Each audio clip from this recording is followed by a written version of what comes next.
नमस्कार, आप देख रहे हैं ईटी नाउ से देश। ये ईटी नाउ का एनिवर्सरी का समय है, पहली एनिवर्सरी, और लगातार हम मार्केट के दिग्गज, इंडस्ट्री के सॉल्वर्ट्स अपने चैनल पे ला रहे हैं अपने एनिवर्सरी, पहली एनिवर्सरी को सेलिब्रेट करने के लिए। और आज ऐसे एक बहुत ही स्पेशल कंट्रीब्यूटर हमारे नेटवर्क पे हमारे साथ अल्केमी के हिरेन वेद जुड़ रहे हैं। हमेशा सपोर्ट किया है उन्होंने ईटी नाउ ब्रांड को, ईटी नाउ स्वदेश को लास्ट 1 ईयर में। हिरेन, बहुत बहुत शुक्रिया आज हमसे बात करने के लिए, आज भी हमसे बात करने के लिए मैं कहूँगा। शुक्रिया। सबसे पहले मैं आपसे बात करना चाहूँगा आपके एक फेवरेट स्पोर्ट की, और उससे मैं इन्वेस्टिंग की बात करना चाहूँगा, क्योंकि पहली एनिवर्सरी है स्वदेश की। हम लोग बहुत short term movements of the market के बारे में आज नहीं बात करेंगे। आज हम बात करेंगे इन्वेस्टिंग एक ऐसा सब्जेक्ट है जो बहुत लॉन्ग टर्म में अपने पूरे फल देता है, हर तरह के पेशेंस और डिसिप्लिन के।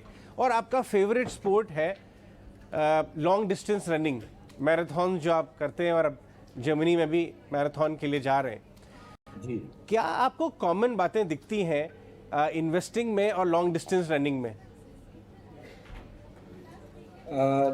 डेफिनेटली दिखती हैं। जैसे लॉन्ग डिस्टेंस या मैराथन रनिंग होता है वो ऑलमोस्ट 42 किलोमीटर्स है, and it's not very easy. उसके लिए बहुत प्रेपरेशन करनी पड़ती है, एक डिसिप्लिन्ड लाइफस्टाइल की ज़रूरत होती है, काफ़ी ट्रेनिंग की ज़रूरत होती है। जैसे लॉन्ग टर्म इन्वेस्टमेंट में एक पेशेंस की ज़रूरत होती है, एक लॉन्ग टर्म व्यू लेने की ज़रूरत होती है, और अपने आप को मेंटली प्रिपेयर करने की ज़रूरत होती है कि आप शॉर्ट टर्म नॉइज या मूवमेंट से बहुत डिप्रेस ना हो जाएं या बहुत एक्साइट ना हो जाएं। जैसे जब हम प्रिपेयर करते हैं मैराथन के लिए, तो हम तकरीबन 6-7 दिन हफ्ते के ऑलमोस्ट 5 से 6 दिन रन करते हैं, एक दिन रेस्ट लेते हैं, और कई रन हमारे अच्छे होते हैं, कई रन बहुत डिफिकल्ट होते हैं। ऐसा लगता है कि जैसे हम कर पाएंगे कि नहीं कर पाएंगे, हमारा गोल अचीव होगा कि नहीं होगा। और लेकिन फिर भी लगा रहना पड़ता है कंसिस्टेंटली आपको ट्रेनिंग में, और एक डिसिप्लिन मेंटेन करना होता है, आपके स्लीपिंग हैबिट्स, आपकी ईटिंग हैबिट्स। तो investing is also very very similar. Investing also requires lot of discipline.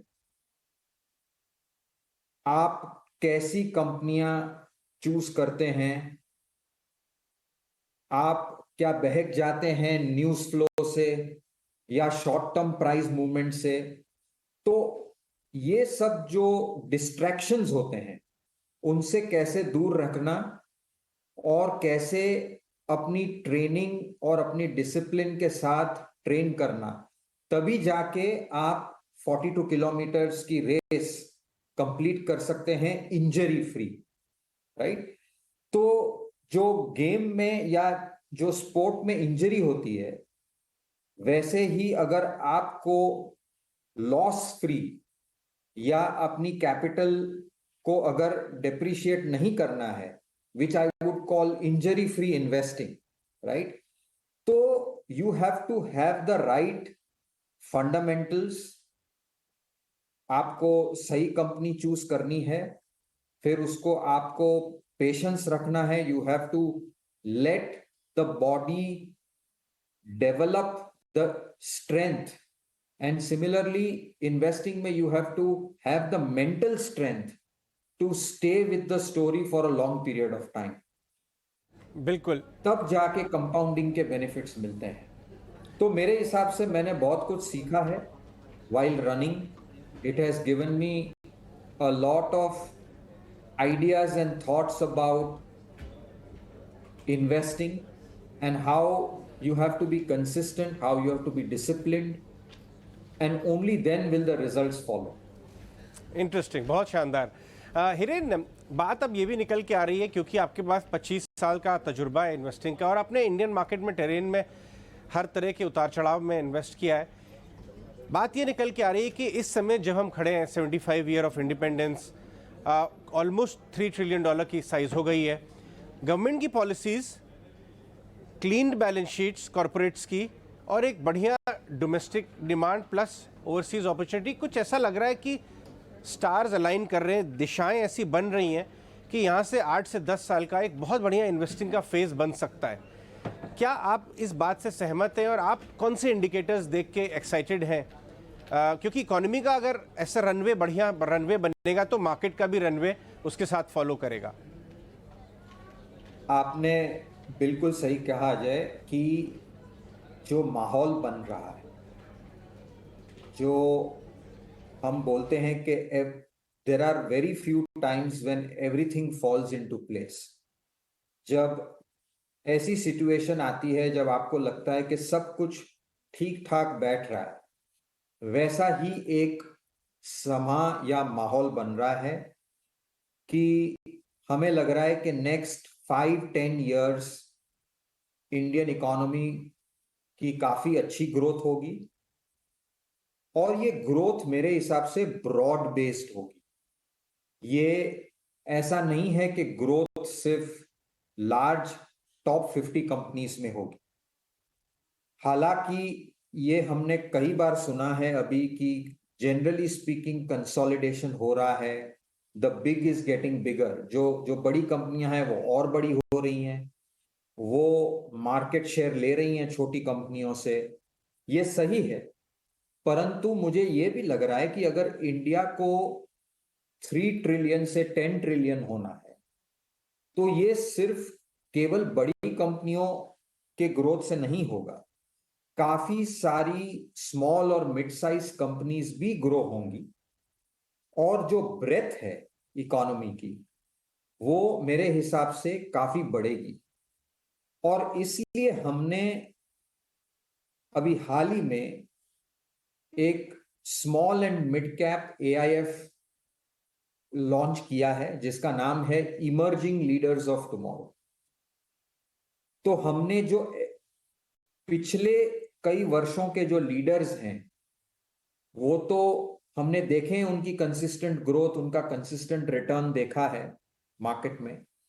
लेकिन अब मुझे लग रहा है कि जिस तरीके से माहौल बन रहा है, काफी सारे नए सेक्टर्स उभर के आएंगे, काफी सारे young new entrepreneurs, fresh blood आएगा, और ये एक डायनामिज्म लाएगा अपनी इकोनॉमी में। और इसलिए हमें एस्टैब्लिश्ड कंपनीज जो हैं उनके साथ साथ गिनी चुनी स्मॉल मिड कैप कंपनीज में भी निवेश करने की आवश्यकता होगी, अगर हमें उसका फुल एडवांटेज लेना है नेक्स्ट 5-10 साल की बुल मार्केट का। तो ये मेरा मानना है कि समय सही है, सब कुछ ठीक बैठ रहा है। इंडिया की सिचुएशन कई सारी इमर्जिंग मार्केट्स और ग्लोबल इकोनॉमीज को अगर आप कंपेयर करें तो काफी फेवरेबल और स्टेबल है। अपनी, आपने सही कहा, अपनी बैलेंस शीट्स काफी डीलिवरेज हो गई हैं। और एक जो डेटा आपने मुझे कहा कि क्या आपको कॉन्फिडेंस देता है, ये सब हम मैक्रो डेटा तो देखते रहते हैं, लेकिन अगर आप टॉप 500 कंपनीज की अर्निंग्स ग्रोथ ड्यूरिंग कोविड देखें तो that is surprisingly good and robust. Unlike 18, 19 और 2020, जब सिर्फ 25-30 कंपनियां ग्रो हो रही थी और जो मार्केट में रिटर्न दे रही थी, ये scenario post Covid specially second half of 2021 से कंप्लीटली चेंज हो गया। और हमने देखा कि जो ब्रेथ ऑफ अर्निंग्स ग्रोथ है वो ना सिर्फ ही बड़ी कंपनियों में, लेकिन काफी सारी छोटी कंपनियों में भी काफी उसका सुधार आया है। और ये जो बोलते हैं लोहा जो है जब तप के आता है तो वो स्ट्रांग हो जाता है, वैसे ही जो कंपनी सरवाइव कर गई 2018, 19, 20, डीमॉन, GST, IL&FS, कोविड, ये हायर रॉ मटेरियल प्राइसेस, आप हायर एनर्जी प्राइसेस, अगर आप ये इस आग से तप के निकले हैं और सरवाइव हुए हैं, तो आगे जाके एक बहुत ही ग्रोथ ओरिएंटेड प्रॉफिटेबल जर्नी जो है आपको एक्सपीरियंस करने को मिलेगी यहां से। बहुत बढ़िया बात आपने बोली और शायद इसीलिए समय सही है कि एक नए एआईएफ का लॉन्च किया जाए, इमर्जिंग लीडर्स जो आप कर रहे हैं। एक मेरा फॉलोअप सवाल इस नए फंड के आपके बारे में और है, उसके बाद हम मार्केट की बात करेंगे कि इस फंड में या इस अपने पोर्टफोलियो में आप स्टॉक सिलेक्शन कैसे करेंगे, आप चुनाव कैसे करेंगे, आपका प्रोसेस क्या होगा उन लीडर्स को चुनने का जो कल के बहुत बड़े कंपनीज बन सकते हैं, अभी इमर्जिंग है? देखिए, इसमें ऐसा है कि पहले तो हमें लग रहा है कि जो बड़ी ट्रेंड्स हैं, जो हमें लग रही हैं कि नेक्स्ट 5, 7, 10 साल ये ट्रेंड रहेगा, जैसे इलेक्ट्रिक व्हीकल्स का एक ट्रेंड है, जैसे ग्रीन एनर्जी का एक ट्रेंड है, जैसे डिफेंस इंडिजनाइजेशन और मैन्युफैक्चरिंग का ट्रेंड है, जैसे इलेक्ट्रॉनिक कंपोनेंट मैन्युफैक्चरिंग का ट्रेंड है, जैसे स्पेशलिटी केमिकल्स का ट्रेंड है। वैसे बहुत सारे स्ट्रक्चरल सब सेगमेंट्स और अपॉर्चुनिटीज जो हैं, वो सारे ट्रेंड्स हम देखेंगे और फिर एक एक ट्रेंड से हम उसमें से स्पेसिफिक कंपनीज जिससे हम ये ट्रेंड प्रॉफिटेबली खेल सकते हैं, वो हम हमारी रिसर्च से उसको आइडेंटिफाई करेंगे। और जो small and mid cap investing में एक जो चैलेंज है वो ये है कि आप सिर्फ हिस्टोरिकल नंबर्स देख के आप डिसीजन नहीं ले सकते, क्योंकि ये कंपनीज छोटी हैं, शायद नॉट ऑलवेज, बट शायद इनकी हिस्ट्री लिमिटेड है। तो आप ये नहीं देख सकते कि मैं लास्ट 5 साल 10 साल के नंबर देख के फिर मैं चूज करता हूं। जैसे आप एस्टैब्लिश्ड कंपनीज में एक ट्रैक रिकॉर्ड होता है, आपके पास एक हिस्ट्री होती है कंपनी की। यहां पे आपको हिस्ट्री तो देखनी ही पड़ेगी, प्रीवियस ट्रैक रिकॉर्ड तो देखना पड़ेगा, लेकिन सबसे इंपॉर्टेंट और महत्व की चीज है मैनेजमेंट क्वालिटी और बैंडविड्थ और उनकी एग्जीक्यूशन कैपेबिलिटीज। क्योंकि जब आप छोटे होते हैं तो आपके पास management makes a big difference, क्योंकि एक ही इंडस्ट्री में हमने देखा है कि एक कंपनी ने बहुत अच्छा रिटर्न दिया, बहुत अच्छी ग्रो हुई, और उसी सेक्टर में काफी सारी कंपनीज जो हैं वो ग्रो नहीं कर पाई, और as they say they were not able to cross the chasm, right. And when we saw कि इसमें डिफरेंस क्या था, अगर सेक्टर एक ही है, अपॉर्चुनिटी एक है, और क्यों एक कंपनी बहुत अच्छा कर रही है और एक इतना नहीं कर रही है, तो उसमें सबसे बड़ा फैक्टर हमने ये देखा वो था मैनेजमेंट क्वालिटी और मैनेजमेंट की बैंडविड्थ। वो बहुत ही इंपॉर्टेंट है। तो आई थिंक वाइल हम अपॉर्चुनिटी की साइज देखेंगे, अपॉर्चुनिटी कितनी ग्रो हो रही है वो देखेंगे, हम ऑब्वियसली जो ट्रेडिशनल फंडामेंटल पैरामीटर्स हैं, मार्जिन्स हैं, रिटर्न ऑन कैपिटल है, लेवरेज है, वर्किंग कैपिटल है, कैश फ्लो है, हम वो सब देखेंगे। लेकिन सबसे ज्यादा हम ये देखेंगे कि मैनेजमेंट की डेप्थ क्या है, उनकी एग्जीक्यूशन कैपेबिलिटी क्या है, क्या वो प्रोफेशनल्स बिजनेस में लाए हैं, उनकी बिजनेस प्रैक्टिसेस क्या है, उनका कैपिटल एलोकेशन पॉलिसी और थिंकिंग क्या है।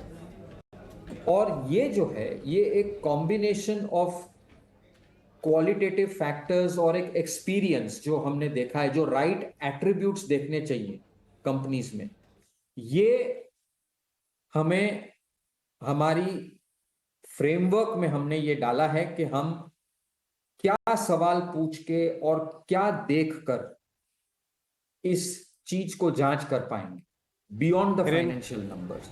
जी हाँ हिरेन, और अब तो बहुत बड़ी बात यह है कि आप one of the oldest PMS हैं देश के, अब इतना तजुर्बा है गलतियों से, सक्सेसफुल बेट से, कि आपके पास एक बहुत ही शार्प नाइफ है इस बार इस मामले को अचीव करने के लिए stock selection, specially mid cap small cap में।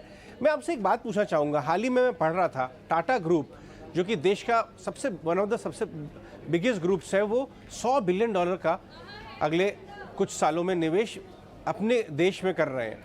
इसी तरह अगर आप बिरला जी की कमेंट्री पढ़ें रिसेंटली, वो कह रहे हैं 10 साल का कैपेक्स बूम या कैपेक्स मेला इंडिया में शुरू हो रहा है। और हम जानते ही हैं, और बड़े ग्रुप की भी बात करें, इसका ट्रिकल डाउन इफेक्ट काफ़ी दूर तक हो सकता है। आपने बहुत साइकिल्स देखे हैं, ये जो कैपेक्स और मैन्युफैक्चरिंग की दिशा में कुछ सरकार के कदमों की वजह से भी, पॉलिसीज़ की वजह से भी, और कुछ नई स्ट्रैटेजी जो हमारे बिजनेस ग्रुप्स की है उसकी वजह से, ये कितना स्ट्रक्चरल आपको नज़र आता है, कितना ताकतवर नज़र आता है ये थीम? देखिए, ये जो थीम है वो बहुत ही स्ट्रक्चरल है और मेरे हिसाब से काफी रियल भी है। हम इसकी बात कई सालों से करते आ रहे हैं, परंतु अब जब आपने ये उदाहरण बताए जो अपने बड़े बिजनेस ग्रुप्स हैं, वो अब बड़े बड़े प्रोजेक्ट्स की बात कर रहे हैं, इसके दो रीजन हैं। एक तो ये है कि इकोनॉमी का जो स्ट्रक्चर है वो चेंज हो रहा है।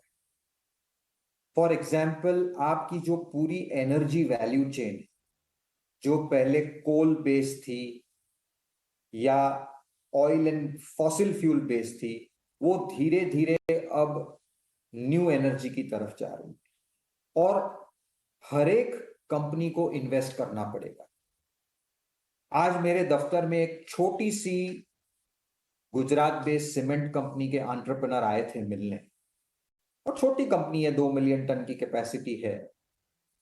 और मैंने उनसे पूछा कि आप कहाँ इन्वेस्ट कर रहे हो, तो उन्होंने बोला एक तो मैं कैपेसिटी इंक्रीज करूंगा, वो तो मैं निवेश करूंगा ही, लेकिन उन्होंने बोला कि मैं जो थर्मल कोल यूज करता था पावर के लिए जो सीमेंट प्रोडक्शन में अवेलेबल, अब मैं 40 मेगावाट का रिन्यूएबल एनर्जी का combination of solar and wind डाल रहा।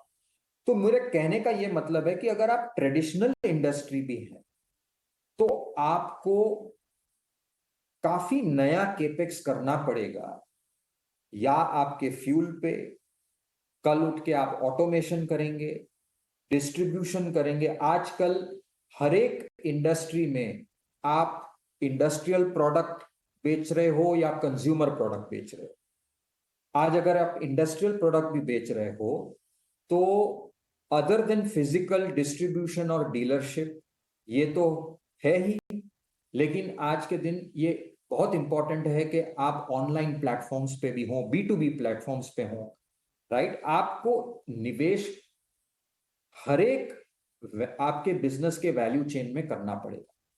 तो अब ये जो बड़े ट्रेंड्स आ रहे हैं ट्रांसपोर्टेशन में, जो पूरा पेट्रोल डीजल से हम इलेक्ट्रिक व्हीकल और हाइब्रिड्स की तरफ जाएंगे, हम एनर्जी में कोल और ट्रेडिशनल फ्यूल से रिन्यूएबल फ्यूल की तरफ जाएंगे, हमें सेमीकंडक्टर की जरूरत है, हमें ये जो बिल्डिंग ब्लॉक्स ऑफ इलेक्ट्रिफिकेशन है उसके रॉ मटेरियल में इन्वेस्ट करना पड़ेगा, हमें फार्मा और एग्रोकेमिकल्स में इंटरमीडिएट्स में इन्वेस्ट करना पड़ेगा, क्योंकि ज्यादातर हम ये अभी भी चाइना से इंपोर्ट करते हैं। तो मुझे लग रहा है कि ये जो अपॉर्चुनिटी है बहुत बड़ी है, बहुत रियल है, और अब काफी सारे कॉरपोरेट्स बड़े और छोटे इसको एक अपॉर्चुनिटी मान के बड़े आउटलेज शुरू कर रहे हैं। तो मेरे हिसाब से ये एक बहुत एक्साइटिंग टाइम है। पिछले 10 वर्ष 2011-12 से लेके 2020-21 तक मेरे हिसाब से मैन्युफैक्चरिंग एक स्लंबर में चले गया था हिंदुस्तान। अब अगले 10, 15, 20 साल एक सॉर्ट ऑफ मैन्युफैक्चरिंग रेनेसा होने वाला है इस कंट्री, और हर एक चीज की मैन्युफैक्चरिंग में एक अपॉर्चुनिटी होगी। और इसलिए मुझे लग रहा है कि ये जो केपेक्स साइकिल या प्राइवेट केपेक्स की जो बात हो रही है वो रियल है, और गवर्नमेंट की काफी सारी पॉलिसीज भी प्रोत्साहन दे रही हैं। हमने PLI स्कीम्स देखी, अब हम कॉस्ट ऑफ मैन्युफैक्चरिंग को कंपेटिटिव करने के लिए लॉजिस्टिक्स पॉलिसी ले आए हैं। तो ऐसा बहुत ही वातावरण में चेंज है। और मुझे लग रहा है कि ये अच्छी खिचड़ी पक रही है। अच्छी खिचड़ी पक रही है, बहुत अच्छी तरीके से आपने कहा। हिरेन, आप जिस हिसाब से हमारा जो कॉर्पोरेट प्रॉफिट का पूल है वो कुछ साल पहले बॉटम आउट हुआ, अब वापस 4% के आसपास आ गया है और शायद प्रीवियस पीक 7.5% का भी क्रॉस करे आगे आने वाले सालों में। ये जो बदलाव आ रहे हैं जो आप जिनके बारे में बात कर रहे हैं, तो एक मिक्स पोर्टफोलियो का क्या पोटेंशियल हो सकता है अर्निंग्स ग्रोथ का? आप खुद अपनी कंपनी के जो यूनिवर्स को देखते हैं, उनकी अर्निंग्स ग्रोथ विजिबिलिटी क्या है कुछ सालों? क्या आपको लगता है 18 से 20% अर्निंग्स ग्रोथ एकदम एक मुनासिब एक्सपेक्टेशन होगा अपने पोर्टफोलियो की अर्निंग्स का? आपने बहुत अच्छी बात कही कि अगर आप 91, 92 से लेकर मार्च 22 अगर आप प्लॉट करें total corporate profits to GDP, तो आप देखेंगे कि हम बॉटम आउट हो जाते हैं तकरीबन 1.5-2% ऑफ जीडीपी पे। और फिर हमने जो प्रीवियस पीक बनाया था 2008 में जो 7.5% था, वहां से हम निरंतर ये रेशियो नीचे आके 18, 19, 20 में ये वापस तकरीबन 1.5-2% के आसपास बॉटम आउट हुआ और अब आपने बताया 4.5% है। मुझे लग रहा है इस बार जो पीक होगा वो 7.5% से ऊपर एक पीक आएगा। और अगर आप बैकवर्ड कैलकुलेट करें तो मुझे कोई संदेह नहीं है कि बारिंग दिस ईयर, क्योंकि इस साल थोड़ा सा फर्स्ट क्वार्टर में और शायद इस क्वार्टर में भी रॉ मटेरियल और इन्फ्लेशन की वजह से थोड़ा सा प्रॉफिट मार्जिन में दबाव आया है, लेकिन मुझे लग रहा है ये टेम्पररी है। सेकेंड हाफ में ये बाउंस बैक मार्जिन वापस हो जाएंगे और नेक्स्ट ईयर उससे भी बेहतर हो सकते हैं। तो मुझे लग रहा है कि 18-20% generic earnings growth is very much possible for the next couple of years, क्योंकि बैलेंस शीट्स डीलेवरेज्ड हैं, हम कोविड से बाहर निकल रहे हैं, तो कॉस्ट स्ट्रक्चर्स काफी लीन हैं। हाँ, रॉ मटेरियल का एक इम्पैक्ट है, लेकिन वो मुझे लग रहा है कि ऑलरेडी रॉ मटेरियल प्राइसेस, काफी मेटल प्राइसेस करेक्ट हो चुके हैं।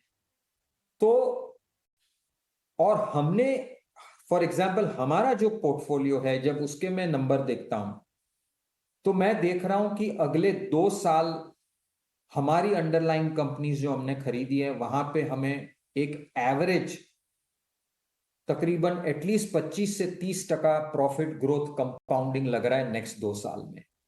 और it will be not out of turn to say कि Nifty earnings can compound somewhere in the region of 15 to 20% at least। क्या बात!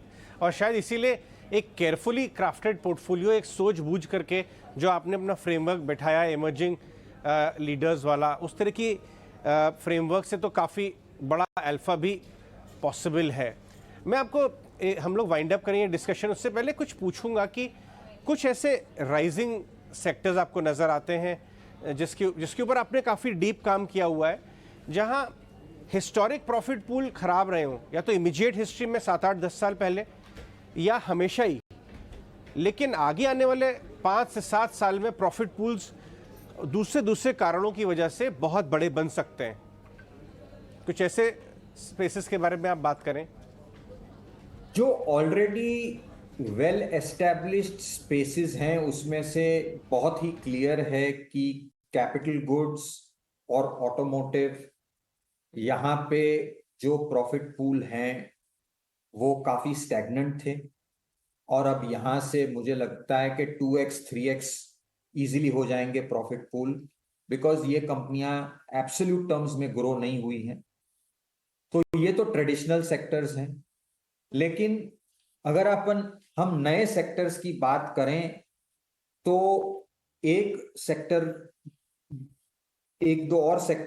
काफी सारे सेक्टर हैं, लेकिन 2-3 इंपॉर्टेंट सेक्टर्स जो हैं, एक है डिफेंस, जहां मुझे लग रहा है कि अब काफी सीरियसनेस है गवर्नमेंट में कि काफी सारे इंपोर्ट सब्स्टिट्यूशन की ओर ध्यान दिया जा रहा है और इवन एक्सपोर्ट्स की ओर ध्यान दिया जा रहा है। अब India is not only working towards manufacturing a lot of components and aircrafts and helicopters and warships and ammunition, but also willing to export to other countries. क्योंकि हिस्टोरिकली अगर आप देखें जियोपॉलिटिकली, दो कंट्रीज बहुत ही बड़ी एक्सपोर्टर थी, एक Russia और एक यूएस। और अब रशिया यूक्रेन वॉर की वजह से रशिया खुद अपनी आर्म इंडस्ट्री रीबिल्ड करना चाहेगी और काफी सारे छोटे छोटे देश हैं जो चाइना से नहीं खरीदना चाहते, स्पेशली साउथ ईस्ट एशिया में, क्योंकि वो चाइना को एक जियोपॉलिटिकली एक थ्रेट मानते हैं। तो India becomes a very credible source for them. और हमने देखा है ऑलरेडी, हमने छोटी कंट्रीज जैसे फिलीपींस है, वियतनाम है, वहां पे ऑलरेडी एक्सपोर्ट शुरू कर दिया है। तो ये एक बहुत बड़ा ट्रेंड है इंपोर्ट सब्स्टिट्यूशन प्लस एक्सपोर्ट का। दूसरा, green energy will become a very big trend. Obviously जो बड़े ग्रुप्स हैं उन्होंने बहुत बड़ा केपेक्स अनाउंस किया है, लेकिन काफी छोटी छोटी down the line value chain में कंपनियां होंगी जो ग्रो होंगी। Speciality chemicals also is another area जो हमने देखा पिछले 4-5 सालों से, लेकिन ये इंडस्ट्री काफी बड़ी हो सकती है यहां से भी। And then some of the traditional sectors are also coming back, like textiles for example. तो मुझे लग रहा है कि एक combination of old war horse sectors, auto components, capital goods, speciality chemicals, textiles, but lot of new areas like defence, renewable energy, speciality chemicals, specialised IT services, ये सब में भी अपॉर्चुनिटी होगी। तो हम ऐसा एक पोर्टफोलियो बनाएंगे which will straddle both the old and the new. All right Hiren, बहुत बहुत शुक्रिया आज हमसे बात करने के लिए और बहुत बहुत धन्यवाद ईटी नाउ स्वदेश के कंट्रीब्यूटर, और बहुत ही आपने आपके मार्गदर्शन के लिए, आपके कंट्रीब्यूशन के लिए बहुत बहुत शुक्रिया। आगे आने वाले सालों में भी हमें आपसे यही अपेक्षा रहेगी। आज हमसे बात करने के लिए धन्यवाद। बहुत शुक्रिया, thanks for inviting. Thank you.